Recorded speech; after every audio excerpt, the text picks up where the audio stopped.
साथियों नमस्कार। मैं अभिषेक आपका करियर कैंपस के पॉकेट वीडियो सीरीज में स्वागत करता हूं। उम्मीद करता हूं कि आप अच्छे होंगे और आपकी पढ़ाई सही से चल रही होगी। यह पॉकेट वीडियो सीरीज किसी भी एग्जाम के मैथ के क्वेश्चन पर आधारित है। हमने इससे पहले इस वीडियो सीरीज में 3 वीडियो पहले कर रखा है और यह हमारा चौथा वीडियो होगा। तो आइए इस सफर की शुरुआत करते हैं और देखते हैं कि हमारे पास कौन कौन सा क्वेश्चन है। जो पहला क्वेश्चन है हमारे पास वो ये रहा।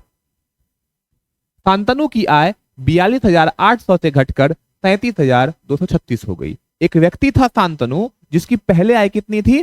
पहले जो आय थी वो थी 42,800।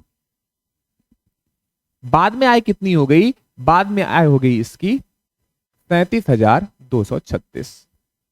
ये कमी हो गई। और कमी कितने की हुई है? कमी आप इसमें से तो घटाइएगा, ये घट के आएगा 5,564। लेकिन आपको तो परसेंटेज में चेंज करना है और परसेंटेज में चेंज करने के लिए आप ध्यान रखेंगे इस बात का कि हमारा जो ये है कितना, पहले कितना था? पहले था हमारा 42,800। पहले था 42,800 और परसेंटेज में चेंज करने के लिए 100 से गुना करते हैं। अब यहां से 2 तरीके हैं, या तो आप भाग देके देख लें या फिर मैं ऑप्शंस को देखूं। और अगर आप ऑप्शंस को देखते हैं ना, तो आप ऑप्शन को देखिए। हमारे पास जो ऑप्शन अवेलेबल है वो 11%, 13%, 14% और ऑप्शन नंबर डी है 12%। ये 4 ऑप्शन हमारे पास अवेलेबल है। तो भाग दीजिएगा तो यहाँ पे लास्ट में तो 8 है। अगर 11 मर्द में कटता तो यूनिट डिजिट कितना होना चाहिए था? 8 होना चाहिए था। नहीं हो सकता है। यहाँ पे 4 है, अगर 14 मर्द में कटता तो 8 चौके 32, 2 होना चाहिए था। नहीं हो सकता है। अगर हम 2 लें तो 8 दूना 16, 6 होना चाहिए था। नहीं है। यहाँ पे 8 है। अगर 13 मर्द में कटे तो 8 या 24, यूनिट डिजिट 4 है। यही इस क्वेश्चन का उत्तर है। ये उत्तर है वो है हमारा 13%। आप इस क्वेश्चन को या तो पूरा भाग भी दे सकते थे। आप 4 तो 28 में 5,564 में भाग देते, हमारा आ जाता 13%। लेकिन मैं आपको स्मार्ट अप्रोच सिखाना चाहता हूं। जो स्मार्ट अप्रोच कहता है हमारा, आप स्मार्ट अप्रोच सीखें। तो स्मार्ट अप्रोच हमारा ये कहता है कि आप ये करें कि यहाँ पे तो 8, आप यूनिट डिजिट मैच करें। 8 को, अगर यहाँ पे 8 है, अगर 11 मर्द में 8 का 8 होना चाहिए था यहाँ पे। अगर 4 मर्द में कटता 8 चौके 32, 2 होना चाहिए था यहाँ पे। अगर 12 मर्द में कटता तो 8 दूना 16, 6 होना चाहिए था यूनिट डिजिट। लेकिन यहाँ पे है कितना? यहाँ पे 4 है। तो 8 या 24 पूरा पूरा कट जाएगा। ये हमारा जो हो जाएगा उत्तर हो जाएगा 13। बढ़ते हैं अगले क्वेश्चन की ओर। जो हमारा अगला क्वेश्चन है वो हमारे सामने ये रहा। 2 उम्मीदवारों के बीच एक चुनाव होता है। जीतने वाला उम्मीदवार वैध मतों का 54% प्राप्त करता है और 88 मतों से विजयी होता है। यदि 58 मत अवैध घोषित किए जाते हैं तो चुनाव में डाले गए कुल मतों की संख्या क्या है? तो आप मान लें कि टोटल वोट कितना है? टोटल व्यक्ति है X। इसमें से कितने अवैध हैं? 58 अवैध हैं, तो -58। ये हो गया वैध मतों की संख्या। अब इसमें से अगर आप देखें एक व्यक्ति को कितना मिला, तो एक व्यक्ति को जो मिला है, एक व्यक्ति को मिला 54%। अगर एक को 54% मिलेगा बाबू, तो दूसरे को कितना मिल जाएगा? 46% मिल जाएगा। तो कितना परसेंट से जीत गया? 8% से। ये 8% से जीता है ना चुनाव। तो इसका कितना परसेंट? 8%। और इसका वैल्यू आपको कितना देके रखा है? इसका वैल्यू देके रखा है कितना? 88 मत। मतलब ये 88 मत से चुनाव जीत गया। तो ये 88 के बराबर हो जाएगा। यहां से ये कट जाएगा, 11 8 88। और अगर आप x का वैल्यू निकालते हैं तो x बराबर क्या हो जाएगा? ये 100 इधर भाग में है, बटे में उस साइड चला जाएगा, गुना में हो जाएगा। और ये 58 इस साइड माइनस में है, उस साइड चला जाएगा प्लस में। तो ये 1100 अब प्लस 58 हो जाएगा। ये 1158 हो जाएगा। इस क्वेश्चन का जो हमारा सही उत्तर हो गया वो क्या हो गया? 1158, जो कि ऑप्शन नंबर डी में है और यही हमारा सही उत्तर है। बढ़ते हैं अगले क्वेश्चन की ओर। हमारा अगला क्वेश्चन ये रहा। 21 पेंसिल और 9 कलमों का मूल्य 276 है। कितना का?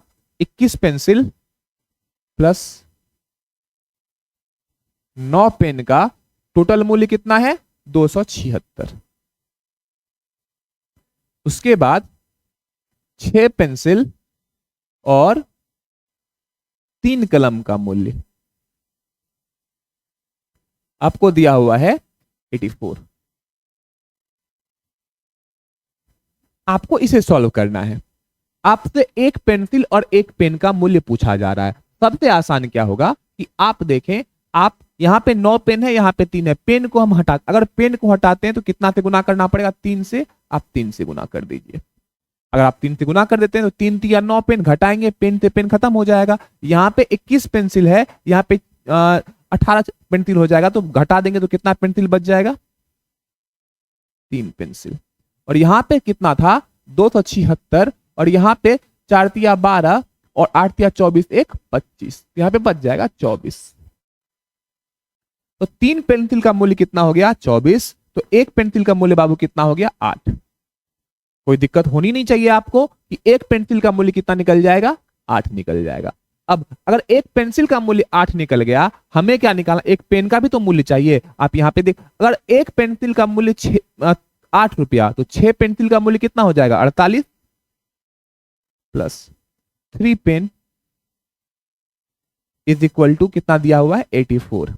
यहां से 3 पेन निकालिएगा, ये इधर 48 प्लस में उधर चला जाएगा माइनस में 48, और तो 84 में से 48 चला जाएगा, बच जाएगा 36। तो एक पेन का मूल्य कितना हो गया? 12। एक पेन का मूल्य 12, एक पेंसिल का मूल्य 8। आपसे एक पेन और एक पेंसिल का पूछ रहा है, तो 8 प्लस 12, 12 8 20। इस क्वेश्चन का जो सही उत्तर हमारा हो जाएगा वो हो जाएगा ऑप्शन नंबर ए।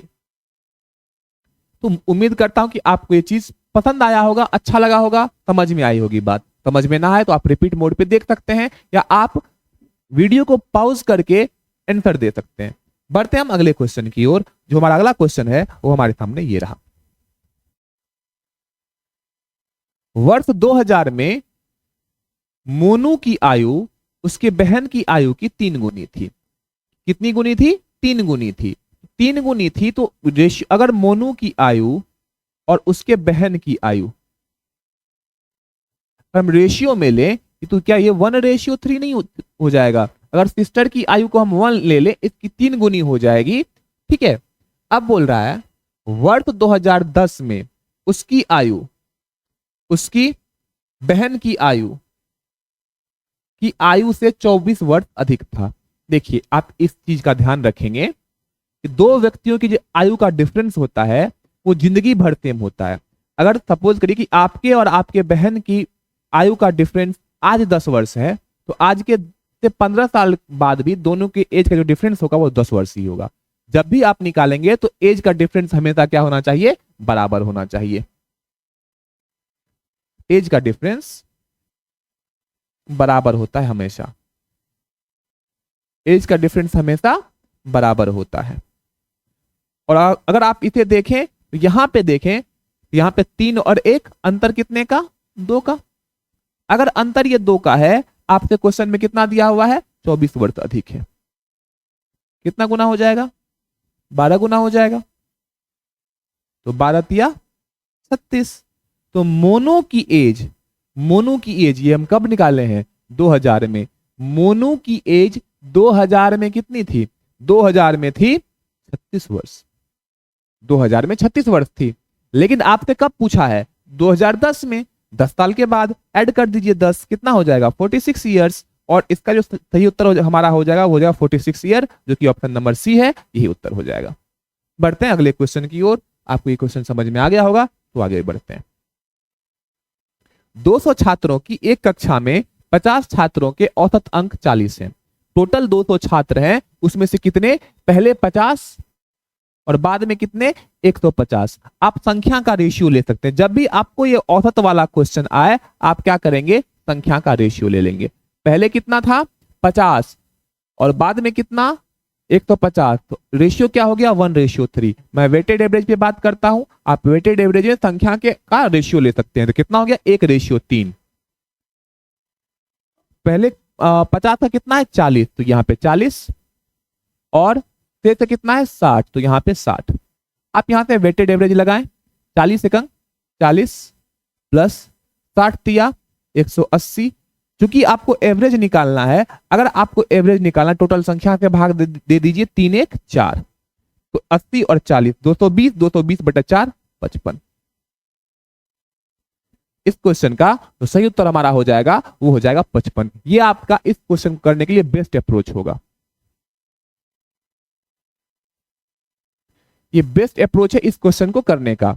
ठीक है, शॉर्ट में आप क्वेश्चन को बना सकते हैं। हमारी जो पॉकेट वीडियो सीरीज का मोटिव है, ये मोटिव है कि आपको एक अच्छी प्रैक्टिस सीरीज प्रदान करना। पॉकेट वीडियो सीरीज उन छात्रों के लिए है जो छात्र एसएससी जीडी या फिर किसी भी एग्जाम के लिए, कोई भी कॉम्पिटिटिव एग्जाम है, आप उसके लिए तैयारी करते हैं तो उसके लिए आपको एक अच्छी सी और बहुत अच्छी प्रैक्टिस होनी चाहिए और तरीका बहुत बेहतरीन होना चाहिए कि जहां पे एग्जाम में समय कम लगे। तो आप समय कम लगने के लिए इसे हम लोग कहते हैं वेटेड एवरेज। मैंने आपको वेटेड एवरेज ये क्वेश्चन बताया और आप ध्यान देंगे यहाँ पे रेशियो ले लिए, संख्या का रेशियो लीजिए 50 और 150, तो 1:3, 1:3। इसका औसत कितना था? 40 था। इसका कितना था? 60 था। 40 प्लस 60 दिया 180। लेकिन जब हमको एवरेज निकालना होता है तो टोटल संख्या से भाग देते हैं, 3 1 4, आंसर आया हमारा 55। बढ़ते हैं आज की, ये हमारा अंतिम क्वेश्चन था इस सीरीज का। उम्मीद करता हूं कि आपको ये सीरीज पसंद आ रही होगी। अगर आपको पसंद हो तो आप हमारा हौसला बढ़ाएं, हमें अधिक से अधिक प्यार दें और बने रहे करियर कैंपस के साथ। कमेंट जरूर करें कि आपको कैसा लग रहा है। धन्यवाद।